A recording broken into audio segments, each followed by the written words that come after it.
Hello everyone, welcome to the new video. हम लोग करते हैं अपने चैनल में पढ़ाई यूपीएससी के लिए, यूपीपीसीएस के लिए और आरओ के लिए। ठीक है, तो हमने लिया है 70 डेज का हार्ड चैलेंज यूपीएससी प्रीलिम्स को क्लियर करने के लिए। उसमें हम पर डे लेते हैं टारगेट्स, और अभी मैं आपको लाइक 3-4 डेज का टारगेट दे देती हूँ। जैसे कि रिसेंट वीडियो में मैंने आपको 4 डेज का टारगेट दिया था। तो अब नेक्स्ट 4 डेज के बारे में बात करते हैं कि नेक्स्ट 4 डेज आपको क्या करना है, कौन कौन सी चीजें आपको कवर करनी है। ठीक है, तो आपके लिए एक इजी और बेहतर हो सकता है अपने डे को डिसाइड करने के लिए कि आज आपको क्या करना है। ये आपके टाइम टेबल में काफी हेल्पफुल रह सकता है कि आपको डे बाय डे क्या क्या चीजें पढ़नी है, जिससे आपका रिविजन एक टाइमली वे में खत्म हो जाए। ठीक है, तो अगर आप मेरे चैनल पे नए हैं और अगर आपको मेरे वीडियोस पसंद आते हैं तो आप चैनल को सब्सक्राइब करना मत भूलिएगा। चलिए डे 1 के बारे में बात करते हैं। जो डे 1 होगा आपका, बेसिकली जो आप आज पूरा दिन पढ़ेंगे वो क्या होने वाला है। तो आज पूरा दिन आप लोग पढ़ने जा रहे हैं एंशिएंट इंडिया। ठीक है, क्योंकि अब हमने एनवायरमेंट को खत्म कर लिया था। इससे पहले जो हमने टॉपिक कवर करा था दैट वाज एनवायरमेंट, और सबसे पहले जब हमने पढ़ा था that was modern India. Modern history of India हम सबसे पहले कवर कर चुके हैं। उसके बाद हम पॉलिटी में मूव ऑन कर चुके हैं। देन ज्योग्राफी हमारा खत्म हो चुका है, इंडिया एंड वर्ल्ड का पूरा। उसके बाद हम एनवायरमेंट भी खत्म कर चुके हैं, रिसेंटली चल रहा होगा आपका या थोड़ा बहुत रह गया होगा, तो पहले वो कवर कर लेना, उसके बाद एंशिएंट इंडिया पे आना। ठीक है, ये देखो, ये पूरा 70 डेज का मैंने प्लान बनाया हुआ है इस तरह से करके, और मैं काफी टाइम से बना रही हूँ वीडियोस इसके बारे में। तो अभी काफी डेज हो चुके हैं हमें। ठीक है, तो अब हमें पढ़ना है एंशिएंट इंडिया पे फोकस करना है, क्योंकि मेजोरिटी सेक्शन जो था वो हम कवर कर चुके हैं। और साथ में मैं आपको बता दूं डेली आपको क्या करना है। अब डेली आपको डेली आपको टेस्ट लगाना है। ठीक है, टेस्ट लगाना है। आप ऑल्टरनेट भी लगा सकते हो, ऑल्टरनेट टेस्ट लगाओ। ऑल्टरनेट करंट अफेयर्स 3 घंटे से 3.5 घंटे बैठ करके रिवाइज करो। करंट अफेयर्स आपका सिलेक्शन करवा सकता है, आपका सिलेक्शन नहीं करवा सकता, that plays a major role. ठीक है, यूपीएससी का एग्जाम 25 मई को है, ज्यादा दिन नहीं बच रहे हैं अब। ठीक है, आपके पास 2 महीने 60 डेज अप्रॉक्स बच रहे हैं। तो अगर आपने 60 डेज की स्ट्रैटेजी का वीडियो मेरा नहीं देखा है तो मैं लिंक डिस्क्रिप्शन बॉक्स में दे रही हूँ, वो वीडियो जरूर जा करके देख लेना कि कैसे क्या करना है। ठीक है, तो फिलहाल आपको जो आज पढ़ना है, आज आपको पढ़ना है इंडस वैली सिविलाइजेशन के बारे में। ठीक है, इंडस वैली सिविलाइजेशन वैदिक एज। ठीक है, आप वैदिक एज में देखोगे ऋग वेदास देखोगे आप। ठीक है, बहुत सारे चारों चारों वेदास देखोगे आप। ठीक है, उसके बाद आप चीजें देखोगे किस तरीके की सोसाइटी थी वहां पे, किस तरीके की वुमेन्स की कंडीशन थी, कौन कौन से आपको पॉटरी वगैरह, कौन से गॉड्स की वर्शिप करी जाती थी, सोसाइटी का बेसिकली फीचर कैसा था वहां पे। ठीक है, पैट्रियार्की थी कि नहीं थी, ये सारी चीजें आपको देखनी है। इंडस वैली सिविलाइजेशन में आपको देखना है कौन कौन से इंपॉर्टेंट सेंटर्स थे, कौन कौन से पोर्ट्स थे, ट्रेड कहाँ से होता था, किस तरह होता था। ठीक है, तो और करंट अफेयर्स आपके साइमल्टेनियसली चलते रहेंगे और टेस्ट आपका अब चलते ही रहना चाहिए। ठीक है, चलता रहना चाहिए कि ऑल्टरनेट लगा लो या फिर एज पर योर चॉइस, ऐसा कि आपको अच्छा लगे। देन उसके बाद day 2, if you talk about day 2, तो डे 2 में आपको क्या पढ़ना है। डे 2 में आपको महाजनपदास पे आना है। किस पे आना है? महाजनपद पे आना है, महाजनपद पे आना है। और महाजनपद पे आने के बाद जब आप महाजनपद 16 महाजनपद से, उसमें से आपको जो इंपॉर्टेंट महाजनपद दिखते हैं उन पे आपको ज्यादा फोकस के साथ पढ़ना है। देन उसके बाद आपको बुद्धिज्म और जैनिज्म के बारे में पढ़ना है। किसके बारे में पढ़ना है? बुद्धिज्म और जैनिज्म के बारे में पढ़ना है, क्योंकि बुद्धिज्म और जैनिज्म दो ऐसे रिलीजन है जो काफी इंपॉर्टेंट है, और इससे आर्ट एंड आर्किटेक्चर भी आपको काफी ज्यादा देखने को मिल जाएगा। ठीक है, तो ये पढ़ना है। उसके बाद जैसे स्तूपास देखोगे, केव देखोगे। ठीक है, और इनसे रिलेटेड आपको काफी सारी लिटरेचर भी देखने को मिल जाएगी। काफी अच्छा लिटरेचर आपको देखने को मिल जाएगा, पिताकास देखने को मिल जाएगी, अंगास देखने को मिल जाएंगे। तो जैनिज्म और बुद्धिज्म पे थोड़ा फोकस करके पढ़ लेना। इनके जो सेक्ट्स हैं उन पे भी फोकस करके पढ़ लेना।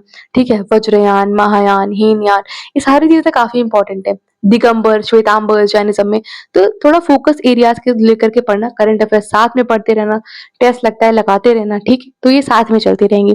डे 3 की अगर मैं बात करूँ तो हमने डे 1 में एंशिएंट इंडिया देखा, आईबीसी देखा, लाइक फिर हमने उसके बाद क्या देखा, वैदिक एज देखी। उसके बाद डे 2 में हम महाजनपदास पे आए, बुद्धिज्म जैनिज्म पढ़ा, स्तूपा, लिटरेचर, केव, ये सारी चीजें पढ़ी। डे 3, ठीक है, डे 3 है। डे 3 में आपको मौर्यास के बारे में पढ़ना है। ठीक है, मौर्यास के बारे में पढ़ना है। मौर्यास के बारे में पढ़ने के बाद आपको पोस्ट मॉडर्न पे आ जाना है। बेसिकली आपको इसके कंसेप्चुअल पार्ट को छोड़ देना है। जो कंसेप्ट है वो सारी चीजों में नहीं पढ़ना है, आपको इंपॉर्टेंट रूलर्स पढ़ने हैं। इंपॉर्टेंट रूलर्स ने क्या काम करा, क्या आर्किटेक्चर बनाया, ये पढ़ना है।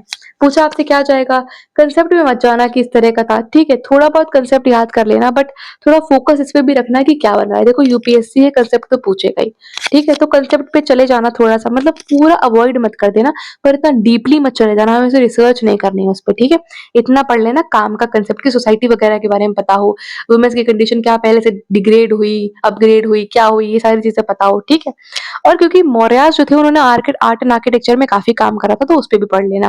देन मौर्यास के बाद आप मौर्यास पढ़ोगे, पोस्ट मौर्य पढ़ोगे, फिर गुप्ता एज पढ़ लोगे। तो यहाँ तक आ जाना, ठीक है? मौर्यास पढ़ लेना, पोस्ट मॉडर्न पढ़ लेना और गुप्ता एज पढ़ लेना, और इन पे फोकस क्या रखना है, इनके आर्ट एंड आर्किटेक्चर पे फोकस रखना, ठीक है? क्योंकि इन्होंने काफ़ी गुप्ता एज को आप गोल्डन एज भी बोलते हो, तो इन्होंने काफ़ी आर्किटेक्चर बनवाया है, तो उस पे फोकस कर लेना। उसके बाद हम डे 4 जो है, डे 4 करंट अफेयर्स साथ में चलता रहेगा, ठीक है? करंट अफेयर्स अवॉइड मत करना और नोट से पढ़ लेना, अपना सोर्सेज़ क्या, अपने नोट्स बना लो, ठीक है? नोट से सोर्सेज़ ले लो, नहीं तो मैं तो पढ़ाती हूँ अपने चैनल पे।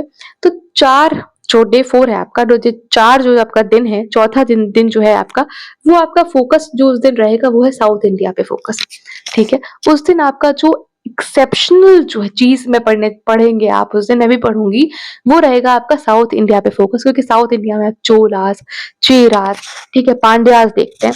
तो क्योंकि आप उस दिन यही चीज रखें तो ज्यादा बेहतर रहेगा, ज्यादा बेहतर तरीके से रिविजन हो पाएगा। तो आप चोल पढ़ें, चेर पढ़ें, पांड्य पढ़ें, ये 3 चीजें पढ़ें।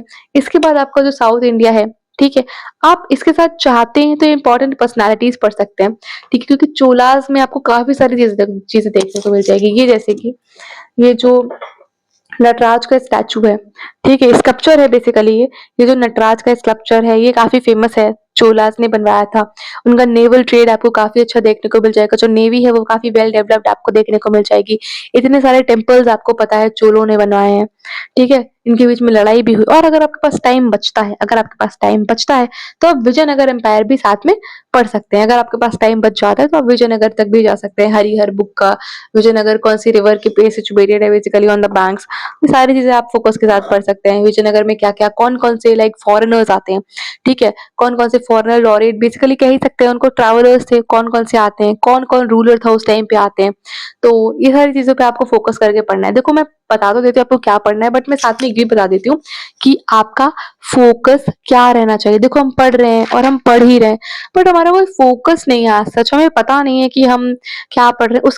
उसके बाद आपको मैं बता दूं, सिर्फ और सिर्फ एक दिन रह जाएगा, एक दिन जिसमें हम हिस्ट्री पढ़ेंगे, ठीक है? तो हम एक क्यों ना मैं आपको वो एक दिन का भी बता ही देती हूँ। तो ये 5 डेज का टारगेट हो जाएगा ना। इट्स बेटर कि अगर हम हिस्ट्री के बारे में जो एशियन इंडिया पढ़ रहे हैं हम, इसकी हिस्ट्री 5 दिन, एक दिन और एक्सटेंड अगर मैं कर देती हूँ तो हमें दिल्ली सल्तनत बच रहा है, ठीक है? दिल्ली सल्तनत बच रहा है, तो आपको एक दिन में दिल्ली सल्तनत पढ़ना है, ठीक है? दिल्ली सल्तनत पढ़ना है। दिल्ली सल्तनत में आपको देखो क्या देखते हो आप, स्लेव डायनेस्टी देखते हो, तो जो इम्पोर्टेंट रूलर है आपको उन्हीं के बारे में पढ़ना है, ठीक है?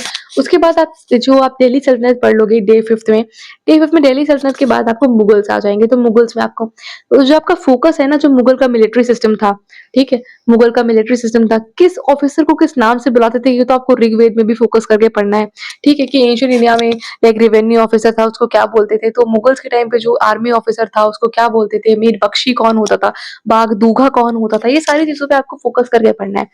जो आर्ट एंड आर्किटेक्चर में अगर अकबर के बारे में बात करें, तो अकबर काफी इंपॉर्टेंट मुगल रूलर रहे हैं, उनके टाइम पे कौन कौन से फॉरेनर्स आते हैं, ठीक है? ये सारी चीजों पे आपका फोकस होना चाहिए। तो इन 5 दिन का, ये जो 4 दिन के टारगेट से हमने स्टार्टिंग करी थी, ये अब 5 दिन के टारगेट पे पहुंच चुकी है। तो इन 5 दिन में आपका जो एंशियंट हिस्ट्री ऑफ इंडिया है ये रिवाइज हो जाएगा। जो इंपॉर्टेंट टॉपिक्स मैंने बताए हैं इन पे फोकस कर लेना। तो क्योंकि ये इंपॉर्टेंट टॉपिक्स मैंने प्रीवियस ईयर को एनालाइज करके बताए, इन्हीं में से क्वेश्चन ज्यादातर पूछे जाते हैं, इनसे बाहर भी पूछे जा सकते हैं। तो अगर बहुत ही टफ क्वेश्चन पूछ दिया गया तो आपकी और मेरी किस्मत, फिर हम तो यही पढ़ करके जा रहे हैं और अपनी अपनी तरफ से पढ़ ही सकते हैं, और तो हम कुछ कर नहीं सकते।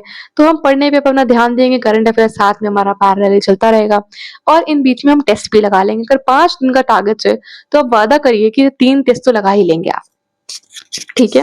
5 दिन का अगर टारगेट है तो आप खुद से वादा करिए, मुझसे क्या वादा करेंगे, आप खुद से वादा करिए आप 3 टेस्ट तो लगाएंगे ही, ठीक है? फुल लेंथ टेस्ट लगाइए, अपने आप को टेस्ट करिए, अपने टेस्ट से अपने मार्क्स को जज करिए कि आप क्या कितने पानी में हैं और आप क्या बेहतर कर सकते हैं, ठीक है? मिलेंगे आपसे नेक्स्ट वीडियो में, तब तक के लिए all the best and bye bye.